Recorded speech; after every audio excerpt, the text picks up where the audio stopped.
आपके अपने YouTube channel खबर समाचार में आपका स्वागत है।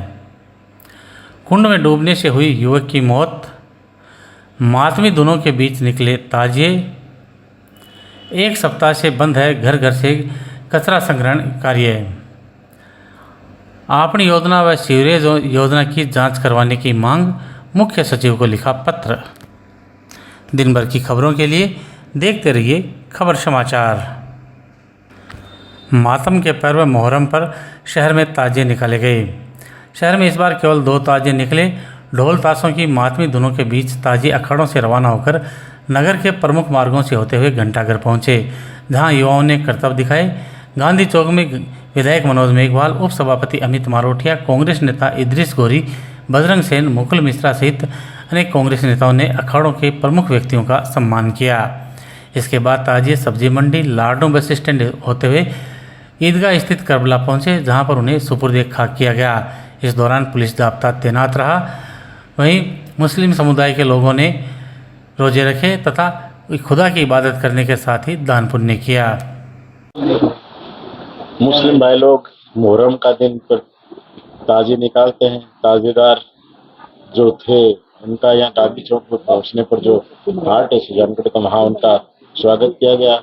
शहादत का त्योहार है और जिसमें कल रात से ही ढोलकर नगाड़ों के साथ जो इनकी एक परंपरा है, वो कल रात से ही इसका शुरू हो चुका है जो प्रोग्राम।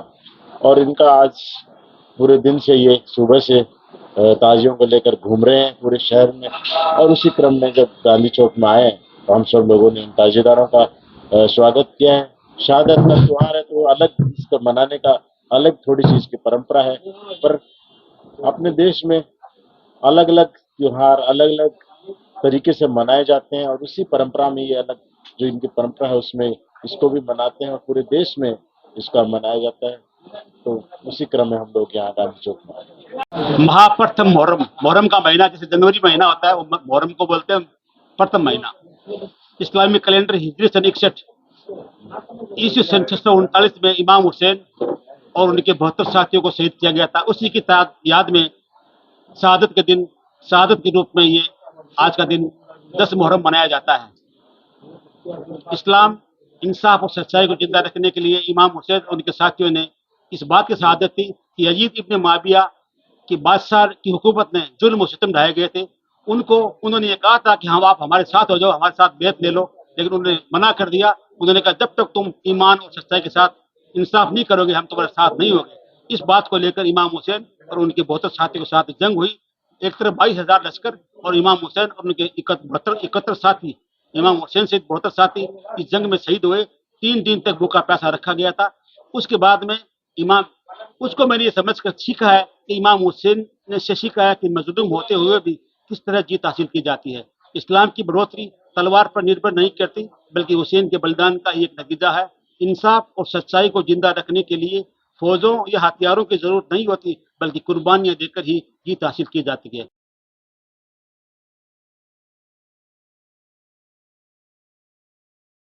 स्वच्छ भारत अभियान के तहत ऑटो टिपर से घर घर से कचरा संग्रहण कार्य शहर में विगत एक सप्ताह से बंद है, जिससे आमजन परेशान है तथा कचरे को इधर उधर डालने के लिए मजबूर है।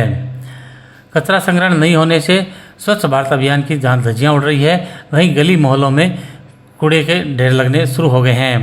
नगर परिषद आयुक्त दिलीप शर्मा ने बताया कि गत दिनों हुई बरसात के बाद ठरडा रोड स्थित डंपिंग यार्ड में पानी भर जाने से यार्ड के अंदर जाने का रास्ता बंद हो गया है, जिससे कचरा संग्रहण करने वाले ऑटो टिपर अंदर नहीं जा पा रहे हैं। जल्दी ही रास्ता खुलवाकर ऑटो टिपर से कचरा संग्रहण सेवा फिर से शुरू कर दी जाएगी।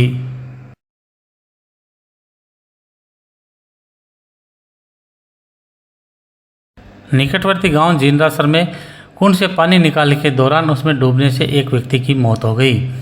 हादसे की सूचना पर सदर थाने के हेड कांस्टेबल नरेंद्र सिंह ने मौके पर पहुंचकर टीम हारे का सारा के संयोजक श्याम स्वर्णकार, नंदादास स्वामी एवं अन्य की मदद से कुंड से शव को बाहर निकलवाकर सुजानगढ़ के राजकीय बगड़ी उप जिला अस्पताल की मोर्चरी में रखवाया, जहां परिजनों की रिपोर्ट के पश्चात पोस्टमार्टम करवाकर शव उन्हें सौंप दिया गया।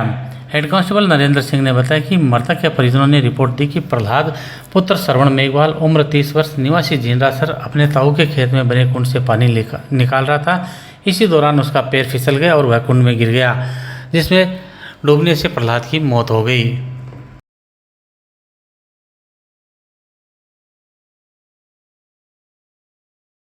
पथिक सेना संगठन के राष्ट्रीय अध्यक्ष महावीर पोसवाल ने राज्य के मुख्य सचिव को पत्र प्रेषित कर आपनी योजना एवं सीवरेज योजना की आर्थिक अपराध शाखा एवं भ्रष्टाचार ब्यूरो से जांच करवाने की मांग की है।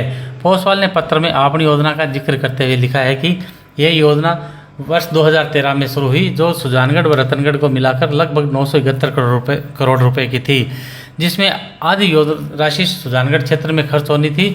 वह 2016 तक इसका कार्य पूर्ण होना था, जो अभी तक ना तो पूरा हुआ है और ना ही सफल हुआ है।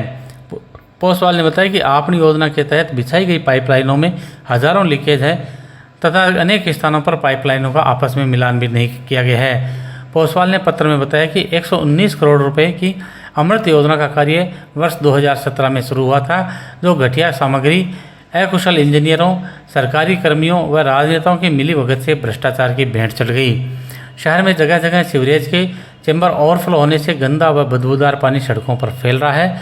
पोसवाल ने पत्र में आरोप लगाया है कि जिम्मेदार कंपनियों का भुगतान रोककर ने ब्लैकलिस्ट करने के स्थान पर नगर परिषद द्वारा बड़े कमीशन के चलते चंद पेनल्टी लगाकर उनका भुगतान कर दिया गया।